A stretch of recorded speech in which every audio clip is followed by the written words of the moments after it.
Sabbe satta bhavantu sukhitatta bhavantu sukhitatta. Welcome to The Art of Becoming. I'm Dave Jacobson. So far in our series, and you did watch this series from the beginning, right? If not, please go back and watch the last few videos, otherwise you're going to be lost. In the last 5 videos, or whatever it is, we talked about these 3 verses from the Udāna, given by the Buddha, to describe the experience of realizing paticca samuppada. So here are the verses again. When phenomena manifest themselves to the ardently meditating Brahmin, then all his doubts get dispelled since he knows the causal law. When phenomena manifest themselves to the ardently meditating Brahmin, then all his doubts get dispelled since he knows the extinction of conditions. When phenomena manifest themselves to the ardently meditating Brahmin, dispelling hosts of Māra, he stands like the sun illumining the firmament. So the first verse is about one who realizes the forward direction of paticca samuppada, dependent origination, the process of becoming. And the second verse is about one who realizes the reverse of paticca samuppada when things go out of manifestation. Now the third verse is very interesting. Let's take a look at it again. When phenomena manifest themselves to the ardently meditating Brahmin, dispelling hosts of Māra, he stands like the sun illumining the firmament. Because the third verse talks about the armies of Māra, the forces of death, and how they were all arrayed around the Buddha at the foot of the bo tree when he was meditating. In fact, you can even see pictures of it. There are paintings of it. The Buddha sitting there, and then there's all these thousands of demons around him, and these are all the armies of Māra. Well, guess what? It's not supposed to be taken literally.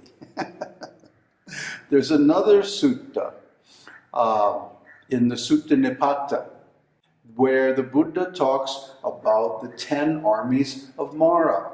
And what are they? Your squadrons first is sense desires. Your seconds, sexual discontent. Hunger and thirst compose the third, and craving is the 4th in rank. The 5th is sloth and accidy, while fear is called the 6th in line. Skeptical doubt is 7th, and 8th is sliminess, hardheartedness. Gain with honor, praise besides, and ill-won notoriety, self-praise, and denigrating others. These are your squadrons, Namucī, the black ones fighting troops. So you see, the Buddha is not talking about being surrounded by thousands of demons attacking him, and he's holding them off just with his great moral power. So I don't know what kind of story they tell about it, really. I don't try to listen to that stuff. But the real meaning of the 10 armies is this. Oh, and by the way, the word accidy is an old word. It's supposed to be, I think, the second mortal sin or something like that. And we would translate it today as depression. When a person loses all taste for life and they just lay around and can't get anything together, that's accidy. It's a kind of self-indulgence. It's a kind of depending on the mercy of others to get by in life. And although sometimes we have to do that, it's not a very good policy. So accidy is considered a sin in that we are not reaching our full potential. Of course, part of our work here is to help people realize their full potential, and even beyond what they considered their full potential, and realize Nibbana. So in future episodes of this series, we'll get around to the relationship between Paticca and Nibbana. But right now, we want to deal with this third verse. So the person who understands Paticca, both in the forward and reverse directions, both in the matter of manifestation and unmanifestation, that person can hold these armies of Māra at bay. Another person can't do that. A person, what is called Putujana, a person who is not skilled or not schooled in the Buddha's teaching, can't do this. He's going to be overcome by these things because he's going to see them as conditions that condition his being. But let me put in a word here about how the Buddha sees the human being. He doesn't see the human being as one. That might surprise some people who think, well, doesn't the Buddha say that it's all one? No. In fact, the Buddha says the human being is an aggregate of material elements, mental elements, different kinds of processes, things going on, and even up to consciousness and attention, intention, will, desire, all these things are kind of separate functions that all happen to come together in the form of a human being. And we all know this deep down. Sometimes, if I'm having trouble with my knee or something, I'll talk to it. Like, hey, knee, you got to get it together. What do you need? Should I exercise you more or less, or rub some liniment on? And I'll get some answers. Because the human being is an aggregate. The human being is not one. That is a reductionist, a Western or impersonalist Vedantic philosophy that is a nice theory, but we do not see it in action anywhere. There's no evidence for it anywhere. What we do see is that there are thousands and millions and uncountable different things. And those different things, sometimes they come together and sometimes they go apart. And the problem we wrestle with is in our identification and our assertion of the conceit of I and mine. We say, this body is mine, this location in space-time. This is me, this is mine, this is I. But what we don't realize is that this is not all one thing. This, what we call I, myself, or mine, is not all one thing. It's a conglomeration, an aggregate of all different things, some of which are harmonious and some of which are not.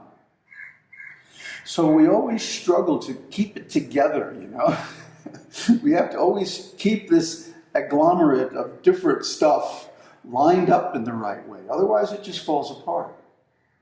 And that's why we do not advocate, like the Buddhist monks, neglecting the body, neglecting the heart, neglecting things like communication skills and business skills and stuff like that. Because your quality of life will suffer. You will start to fall apart. If you don't take care of this body, it will break down. And, of course, there's tremendous evidence for that point. So if we treat ourselves as an aggregate, we're part animal, we're part human, we're part divine. How do these things all fit together? How do they all get along? Well, that's all part of the process of becoming. And then at the end of life, when we have to give this all up, that's when the suffering really hits, because it's too late to do anything about it. We advocate that people should take a pretty solid chunk of time out of their life at some point to go into intensive meditation and clear up all these questions. And of course, meditation is not going to do much good unless you have right view. Right view is the first element of the Eightfold Path. Meditation is the last. So the Buddha's version of meditation and of the spiritual path assumes a lot. By the time you get to meditation, you're going to have so many other steps already together. So many people start out in meditation and are unable to complete it because they don't have right view. The whole Eightfold Path has to be there. Then meditation will be effective. Then meditation will give the results it's intended to give. So, what is that result? Well, one can see the action of becoming, of paticca samuppada, all around, in oneself, in other people, in the environment, everywhere. You can see the different stages that we just went through in so much detail. And you can also begin to regulate and control the development of becoming in yourself. That's the most tremendous advantage of all. You can determine, you can control, you can create your being by a process of becoming, which is well known and understood in Buddhist philosophy. Except of late there has been a misinterpretation that says it takes 3 lives to become enlightened. No, you can become enlightened at any moment. Becoming enlightened is a matter of a certain cognition. And there were people, for example, Sariputta. Sariputta saw one of the Buddha's early disciples. I think it was Accidy. Venerable Accidy was out on his alms round. And Sariputta had been traveling all over India looking for enlightenment. And he saw this Accidy was in a beautiful state of consciousness. So he approached him after his alms round and asked him, well, who is your master and what is the teaching you follow? Because you look like you're effulgent, you're beautiful, you're realized. So Accidy said, well, I'm just a beginner and I don't really know very much, but I can give you the teaching in brief. Sariputta said, yeah, that's all right. In fact, I prefer like that, just to hear the essence, because I can fill in the rest. Sariputta is very intelligent. So Accidy said, of all things conditioned, the origin. And by the time he finished saying that, Sariputta got it. He reached first path, first stage of enlightenment, on the spot. Just by hearing the first line. The whole thing goes, of all things conditioned, their origin and dissolution, that my master teaches. So that's all he had to say. Sariputta got it. He got it so well that he immediately attained stream entry. So this is intelligence, you see. If your intelligence is properly conditioned, then anything can wake you up and show you what the reality is. And then you get the path. You get the enlightenment. You get the thing that you're searching for, that everybody's searching for, whether they realize it or not. And from that on, life is a whole different thing. Life is a whole different game. Because you're not attached anymore to the results of this process of becoming, yet you have the ability to direct it and manipulate it in any way you want. So, of course, just like, the scientists say, the first thing that's going to happen when they design a super intelligent computer is that it's going to design a more intelligent computer. So similarly, the first thing that happens when you attain a path level, a degree of enlightenment, is that you want to go back in and rearrange everything in your mind to reflect that new state. And when you do, you're a different being. You're on a different level. You're not the same as you were before. And you shouldn't be held to the way you were before. You have changed. You have transformed your being. That's what this is all about.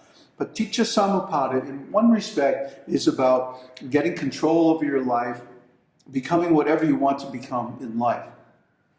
But on a higher level, on the next octave, it's about creating the being of enlightenment, getting the realizations of first, second, third, fourth path, and experiencing Nibbana.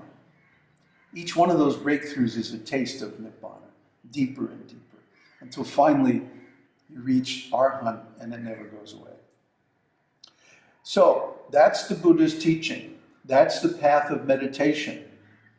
Now, by this contemplation of Paticca-samuppada, we can conquer all these problems, all these things that stop us from being who we want to be, what we want to be, how we want to be. Because being is the fundamental thing. If you haven't already understood this, let me run it by you really quickly. Without being, there is no thinking. Without no thinking, there's no action. Without action, there can be no doing, in other words. There can be no having. How are you going to get all these things you want to have without doing something? People constantly think of their future in terms of having. In other words, people ask you, oh, well, what do you want to be, 5 years from now? And you go, well, I want to have a nice car and a nice house and a really good job and this and that and the other thing. So they define themselves in terms of having. They don't think about what they're going to have to do to deserve that having, karmically. What kind of actions they're going to have to perform, what kind of causes they have to create by the system of dependent origination to get that havingness, to bring that into birth, bring it into manifestation. How are you going to do that? Most people have no idea. But even more senior than the doing is the being. Because if you have the being, let's say you have the being of a great artist, you're automatically going to figure out how to become a great artist somehow or other. So if you have the being of a great artist, the doing of a great artist, and the havingness comes naturally. The being is what it's all about. And this is what people don't understand. A little step above the havingness level is the doingness level. People think, well, what do I have to do, to become wealthy, to become whatever I want to become? And that's a level more intelligent than the people who define themselves in terms of having. People who define themselves in terms of doing are on a higher level, but people who define themselves in terms of being are even higher. So, of course, the problem is we don't have much background. We don't have much language, conceptual resources to talk about being in our culture. These are all there in Buddha's teaching and in the Vedas and so on like that. But very few people take the trouble to study all that, and of course that's their loss, because these things are really valuable, really helpful in life. So how do we become what we want to be? Well, through the process of Paticca-samuppada, dependent origination, dependent arising, or whatever. So as we're going through this process, as we discussed a little bit last time, the best point at which to influence the process of becoming is at the stage of name and form. Name and form and consciousness. Why? Because these are the most subtle. I mean, you can change your consciousness by changing your name and form. And you can change your name and form by changing your consciousness. This is the great secret of Paticca-samuppada. Why do people go to school? Especially, why do they go to college and they study some ology? This ology, that ology, geology, whatever. Because all logos in the ology, the word ology, or the suffix ology, means words. Let's say you want to be a doctor, so you go to university, and the first thing you do is memorize all the parts of the body, the anatomical terminology, right? Because how are you going to know? If some teacher starts talking about some disorder of the left ulna, and you don't know where the heck left ulna bone is, right? So you have to memorize all the terms of the body, all the terms of different diseases, all the terms of different medicines and treatments, and so on and so forth, to be a doctor. And that's only the beginning, of course. But just like if you want to be a pilot, before you ever get into a plane and touch the controls, you have to go to ground school. And you memorize all the terminology, all the instruments, all the call signs, the radio channels, everything you need to know before you're allowed up in the air, even with an instructor. So you have to know the terminology of anything in order to become it. If you want to become a great musician, you have to learn music. The chords, the scales, the notes, the rhythms, all of it. Right? This is like the language that describes music. So how can you talk about music intelligently unless you know the language? Right? Similarly, meditation, anything you want to learn at an expert level requires deep understanding of the terminology. Why? Because name and form influence consciousness. So to get the consciousness of, let's say, an expert musician, something I'm a little bit familiar with, you have to study the name and form of music until you understand what is good music, what is bad music, and why. Then you can maybe create some music that has some potential. So to become expert at anything, and to attain enlightenment, you have to be expert at becoming expert at meditation and so many other things. Very skillful. So you have to, first of all, meditate on all these terms and clear them in your own mind. That's why we set forth all these examples, give all these diagrams, and explain again and again and again how this thing is set up. So I think we've gone now through the whole sequence of Paticca forwards and backwards, literally. And we've also seen how one who knows this forwards and backwards dependent origination can modify, change, enhance, improve, and ultimately reach the being that they want to attain. So what's next after that? Well, what's next, and what we're going to go into after this, is how to actually go through the process and make the changes that you want so that you can attain the being you want. That is the process of becoming. Once you master it, then the road to enlightenment is wide open. Sabbe satta bhavantu sukhitatta bhavantu sukhitatta.